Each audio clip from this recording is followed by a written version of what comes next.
ভাগ্যের জায়গা দিয়েছি, ও জায়গা কখনো হটবে না। জোরে বলুন সুবহানাল্লাহ। হে দুনিয়াবাসী মনে রাখো, লিডার আবু জেহেল সেদিনে, মক্কার লিডার আবু জেহেল সেদিনে সঙ্গে সাথীদেরকে জানিয়ে দিলেন, ওরে আমার সঙ্গে সাথীরা শুনে রাখো, আমি আবু জেহেল তোমাদের কাছে জানিয়ে দিলাম, ওই আম্মার ইবনে ইয়াসিনকে তোমরা রশি দিয়ে বেঁধে ফেলো, ওই আম্মার ইবনে ইয়াসিনের হাত পা রশি দিয়ে বেঁধে ফেলো।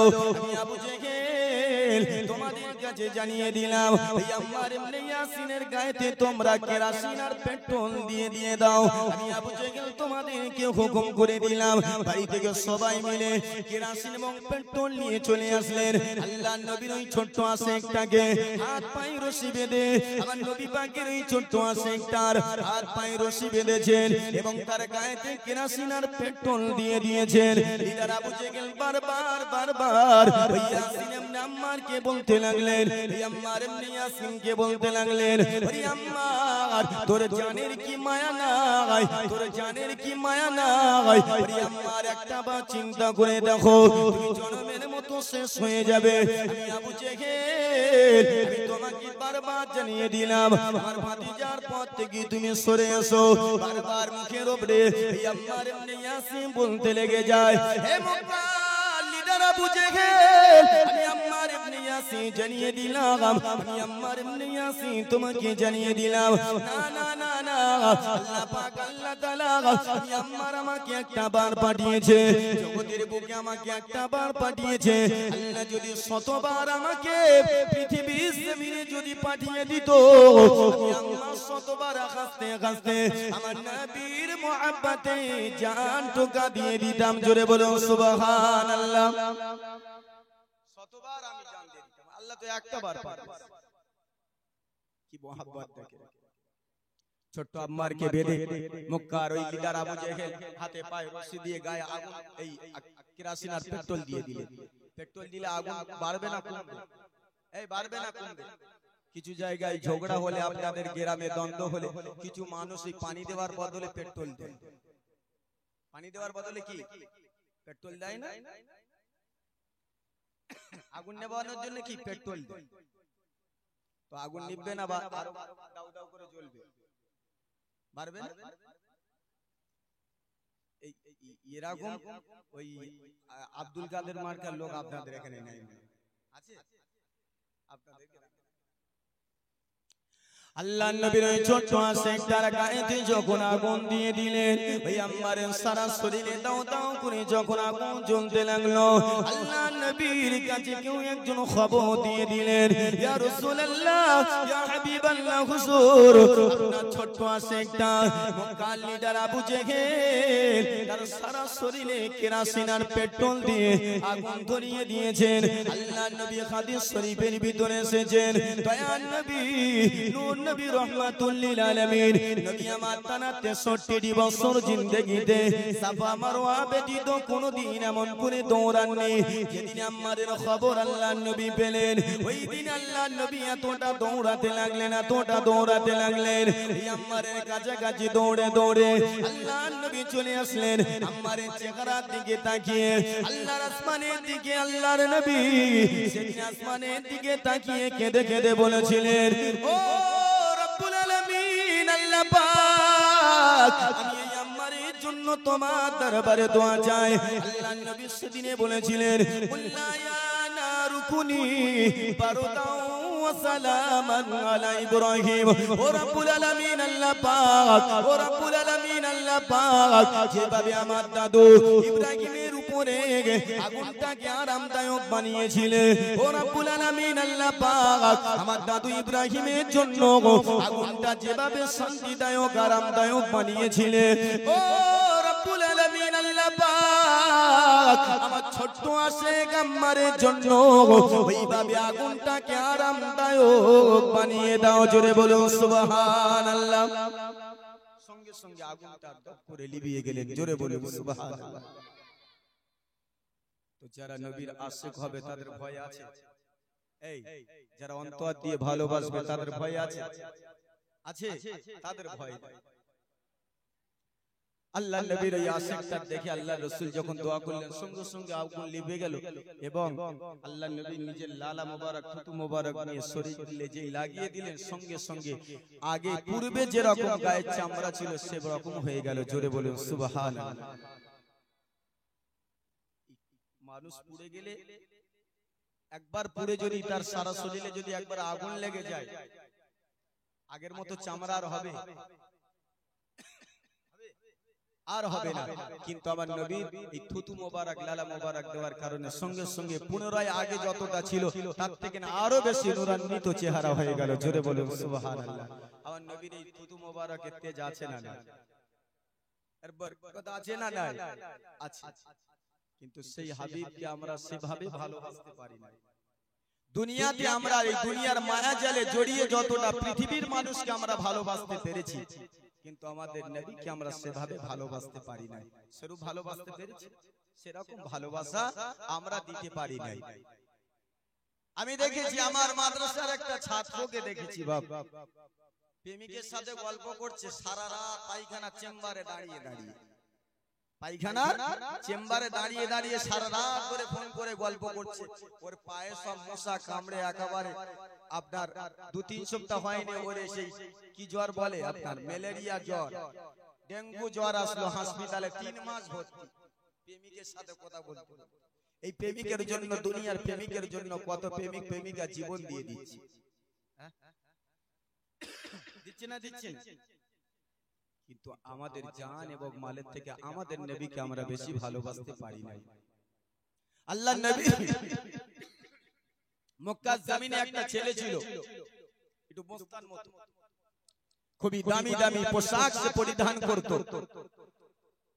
হাদিস পাকের ভিতরে এসেছে মক্কা থেকে মদিনাতে সর্বপ্রথম যারা হিজরত করেছিল ওই হিজরতের দলের ভিতরে এই যুবকটাও ছিল, নাম হলো তার মুসাব বিন উমাইর। এই মুসাব বিন উমাইর ইনি 450 দিরহাম টাকার পোশাক তিনি পরিধান করত। প্রত্যেকদিন জীবনে যে পোশাকটা একবার পরতো ওই পোশাকটা ছুঁড়ে ফেলে দিত, তার तमाम জীবনে আর ওই পোশাকটা কোনোদিন পরতো না, প্রত্যেকদিন ড্রেস চেঞ্জ করত। এরকম ধনী ঘরের ব্যক্তি এই ছেলে ছিল। এই মুসাব বিন উমাইর আল্লাহর নবীর কদম মোবারকে যেদিনে গেলেন, আল্লাহর নবীর হাতে হাত দিয়ে যেদিনে কালিমা পড়ে মুসলমান হয়ে গেলেন, আম্মা জান বুঝতে পারলেন। আম্মা জান মুসাব বিন উমাইরকে ডেকে বলছেন, মুসাব বিন উমাইর বেটা, আমি শুনেছি তুমি নবী মুহাম্মাদের হাতে হাত দিয়ে কালিমা পড়ে মুসলমান হয়েছো, তবে বেটা আমি তোমাকে অনুরোধ করে বলছি তুমি যদি এই কালেমা যদি না ছাড়ো আমার তরফ থেকে এই প্রত্যেকদিন 450 দিরহাম টাকার পোশাক তুমি আর পাবে না, তুমি আর পাবে না। হে দুনিয়াবাসী মনে রাখো, আল্লাহর নবী সাহাবা সেদিনে মুসাব বিন উমাইর আম্মা জানকে ডেকে বলেছিলেন, মা ওগো আমার আম্মা জান শুনে রাখো, আমি মুসাব বিন উমাইর আপনাকে জানিয়ে দিলাম, ও আমার আম্মা জান আমি মুসাব বিন উমাইর যে বান্দার হাতে যে ব্যক্তিটার হাতে হাত দিয়ে ঈমানের কালেমা পড়ে মুসলমান হয়েছি মা, ওই ব্যক্তিটাকে জীবনে যদি একটা বার তুমি দেখতে মা, तमाम জীবনে তার চেহারা তুমি ভুলতে না। জোরে বলুন সুবহানাল্লাহ। তাহলে তুমি আমাকে ছাড়ার কথাও মুখে আনতে না, আর তুমি জীবনেও ভুলতে না। কেন? আল্লাহর নবীর আখলাক ব্যবহার কথাবার্তা তার নূরান্বিত চেহারা মানুষকে আকৃষ্ট করত। জোরে বলুন সুবহানাল্লাহ। এখন মানুষ বলে, অনেকে বলে যে এই তালাওয়াত দিয়ে ইসলাম প্রচার করেছে, তালাওয়াত দিয়ে না, নবীর আদর্শ দিয়ে। যারা আমার নবীর সাথে খারাপ আচরণ করেছে নবী তাদের সাথে ভালো আচরণ করেছে। জোরে বলুন সুবহানাল্লাহ। যারা আমার নবীকে तमाम জীবন ধরে কষ্ট দিয়েছে নবী তাদের শুধু ভালোবেসে গেছে। কেন? শত্রুকে, বহু শত্রুকে আল্লাহর নবী নিজের হাতে নাগালে পেয়েছিলেন, তথাপিও তিনি প্রতিশোধ নেননি, তিনি ক্ষমা করেছেন। এই ক্ষমা করেছে এটাই তার আমার নবী পাকের কদমে পড়ে গেছে। জোরে বলুন সুবহানাল্লাহ। তো দুনিয়াতে আমরা ক্ষমা করতে শিখি। আপনি ভালোবেসে যতটা জয় করতে পারবেন, আপনি ছিনতাই করে, ডাকাতি করে, হিংসা করে, মারপিট করে, দাঙ্গাবাজি করে, কেস করে আপনি ততটা জিনিস জয় করতে পারবেন না। এজন্য কাছের মানুষ, ভালোবাসার মানুষ বেশি মানুষকে ব্যথা দেয়, তাই না? তাই না? কেন? ও আট ঘাট সব জানে, ও বেশি বাঁশ দেয়। কাছের মানুষ বেশি বাঁশ দেয় না।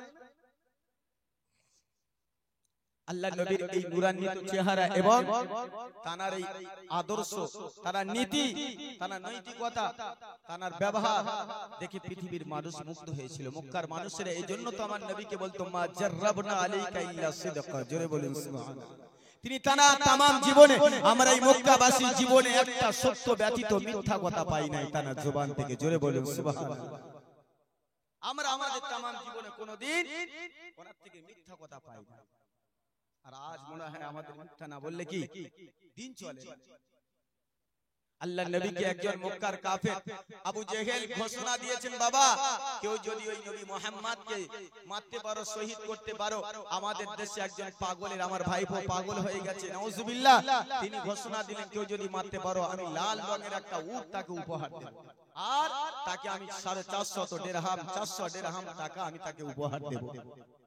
মক্কার একটা যুবক শুনলেন, শুনে উঠে দাঁড়ালেন, উঠে বললেন লিডার আমি মারবো, কেন মারলে ওই ব্যক্তিটা আমার নবী পাককে কখনো চামড়ার চোখে দেখে নাই, সামনাসামনি জীবনে দেখে নাই, কিন্তু এই নেশায় মারবে যে রাতারাতি বড় লোক হবে, আমাকে লাল রঙের উট দেবে এবং আমি 400 দিরহাম টাকা পাবো, রাতারাতি বড় লোক হয়ে যাব। এই নেশায় যুবক বলছে আমি মারবো। এই রাতারাতি বড় লোক হয়ে যাওয়ার নেশা আমার আপনার ভিতরে আছে না? না আছে না? অনেকে আপনারা বলছেন না, হ্যাঁ কি বলছেন আমি বুঝতে পারছি, আমাদের ভিতরে আছে না। এই জন্য তো আমাদের গ্রামের ছেলেরা আপনার এখন ওই লটারি দোকানে গিয়ে লাইন দেয়, দেয় না? দেয় না? ওই জন্য তো লটারি খানায় গিয়ে আমাদের ছেলেরা এখন লাইন দেয়। কেন? একবার যদি কোটি টাকা মিলে যায় খোদার ঘর থেকে মোটে বারো। একজন বিদ্যা বলছে যে আল্লাহ যদি কপালে বিসমিল্লাহ বলে কেটেছি, যদি একবার ঠেকে যায়, আল্লাহ আমি এত ইবাদত করা করব তুমি নিজেও টের পাবে। বিদ্যা বলছে হে পৃথিবীর মানুষেরা শুনে রাখো, ওরে নিশাপুর গ্রামের মা বোনেরা, ওরে আমার নওজোয়ান যুবকেরা শুনে রাখো, আল্লাহ নবী, দয়াল নবী, নূর নবী, রহমাতুল লিল আলামিনকে মারার জন্য ওই যুবক উঠে দাঁড়িয়ে গেলেন, আমার নবীকে জনমের মতো শহীদ করে দেবেন। লিডার আবু জেহেলকে ঘোষণা করে দিল, লিডার, ওরে আমাদের লিডার আবু জেহেল শুনে রাখো, আমি ওই বান্দাটাকে, ওই ব্যক্তিটাকে জনমের মতো শেষ করে দেব, টাকা আর ঘোড়া তুমি রেডি করে রাখো। তুমি যে পুরস্কার দেবে বলছো ওটা তুমি রেডি করে রেখে দাও। হে নওজোয়ান যুবক শুনে রাখো, আল্লাহ নবী, নূর নবী, দয়াল নবী, রহমাতুল লিল আলামিনকে মারার জন্য ওই যুবকটা বার হয়ে গেলেন, খানা কাবা চত্বরে দাঁড়িয়ে রয়েছেন। লিডার আবু জেহেল বলেছে জোহরে যখন সময় এসে যাবে ওই ব্যক্তিটাকে তুমি খানা কাবা চত্বরে দেখতে পাবে। আল্লাহ নবীকে মারার জন্য মক্কার ওই যুবক টারাল গারাল দিয়ে দাঁড়িয়ে রয়েছেন। আল্লাহ নবী, নূর নবী, নবী রহমাতুল লিল আলামিন যখন খানা কাবার ভিতরে প্রবেশ করতে যাবেন, ঠিক এমন একটা সময়ে এই মক্কা যুবকটা গারাল দিয়ে দাঁড়িয়ে রয়েছেন। আমার নবী পাকের মাথার পাগড়ি মোবারক সব সময় একটা সবুজ রঙের, মাথায় একটা পাগড়ি তিনি পরিধান করত। আল্লাহ নবীর মাথার পাগড়ি খানা নিয়ে যুবক পিছন থেকে এসে আমার দয়াল নবীর মাথার পাগড়ি খানা নিয়ে, আল্লাহ নবীর পিছন থেকে এসে মাথার পাগড়ি খানা নিয়ে আমার দয়ার নবীর গলায় একটা ফাঁস লাগিয়ে দিলেন। এত জোরে তিনি ফাঁস লাগিয়ে দিলেন, দু হাত ধরে তিনি সজোরে টেনে ধরে রাখলেন। আল্লাহ নবী পিছন দিকে একটা বার ফিরে যে তাকাবেন যে কি আমার গলায় ফাঁস লাগিয়ে দিয়েছে, কোন যুবক আমার গলায় ফাঁস লাগিয়ে দিয়েছে। আমি নবী মুহাম্মদ একটা বার তার চেহারাটা দেখবো, কিন্তু এই যুবকের শরীরে এতটা শক্তি ছিল, এত জোরে তিনি টেনে ধরেছেন, আমার নবী পিছন ফিরে একটা বারের জন্য তাকিয়ে দেখতে পেলেন না। আস্তে আস্তে আস্তে আস্তে করে আল্লাহ নবীর গলায় যখন তবু লেগে গেল, আল্লাহ নবীর সঙ্গে সঙ্গে আস্তে আস্তে করে আল্লাহ জমিনে তিনি লুটিয়ে পড়লেন।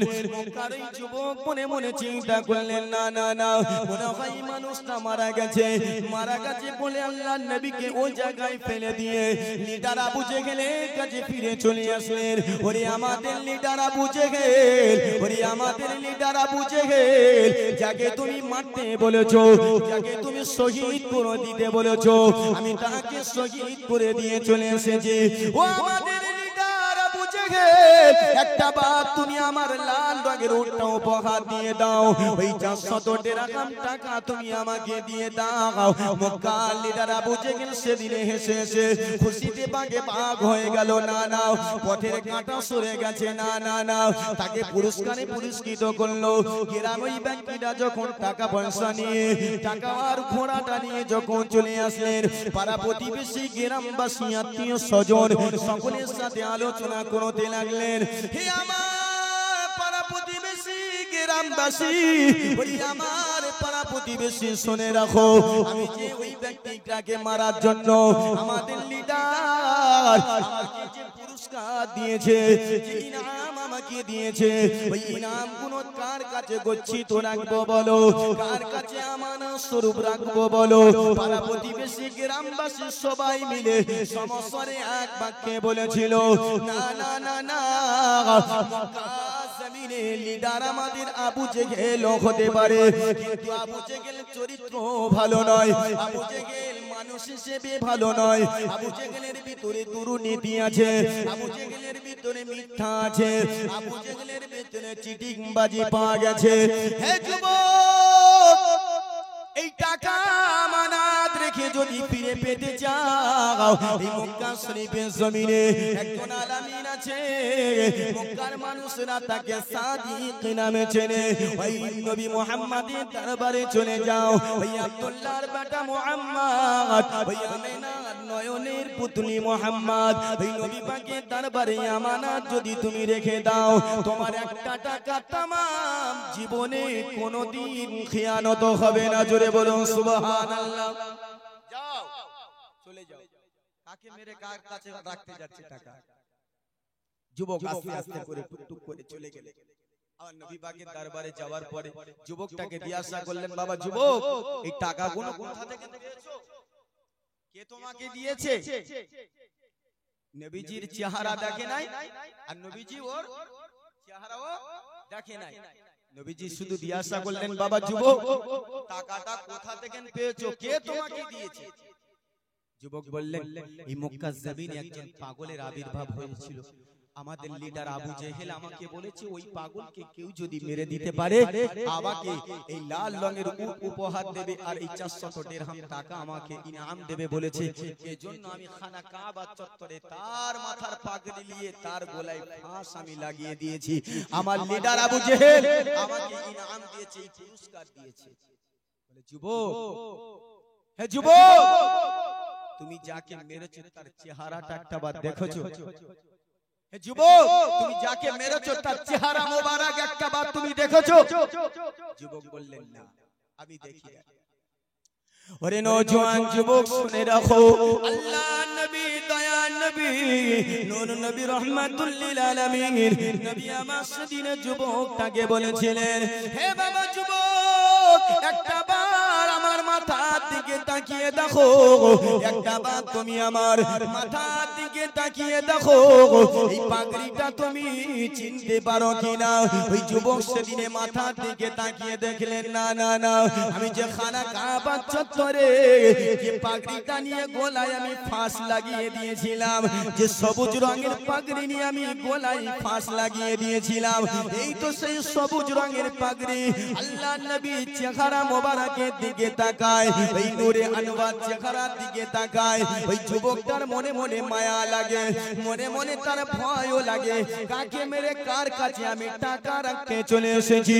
আল্লাহ নবী সেদিনে ওই যুবকটার দিকে তাকিয়ে বলেছিল, হে দুনিয়াবাসী, মনে রাখো, আল্লাহ নবী, দয়ার নবী, নূর নবী, রহমাতুল লিল আলামিন নবী আমার যুবকটাকে বলেছিলেন, বাবা যুবক, তুমি যার গলাতে ফাঁস লাগিয়ে দিয়েছিলে, বাবা যার গর্দানে তুমি ফাঁস লাগিয়ে দিয়েছিলে, তুমি ফাঁস লাগিয়ে দেওয়ার কারণে তার গলার চামড়া গুলো সব ছিঁড়ে গিয়েছিল। আমার গলায় তোমার ওই টানে আমার গলায় তব লেগে আমার গলায় রক্তে জমাট হয়ে গিয়েছিল। আল্লাহ নবী সেদিনে ওই যুবকটাকে ডেকে বলেছিলেন, বাবা যুবক, হে বাবা যুবক, ওই পৃথিবীর তুমি যাকে খানা কাবা চত্বরে যার গলায় তুমি ফাঁস লাগিয়ে দিয়েছিলে ওই ব্যক্তিটা অন্য কেউ নয়।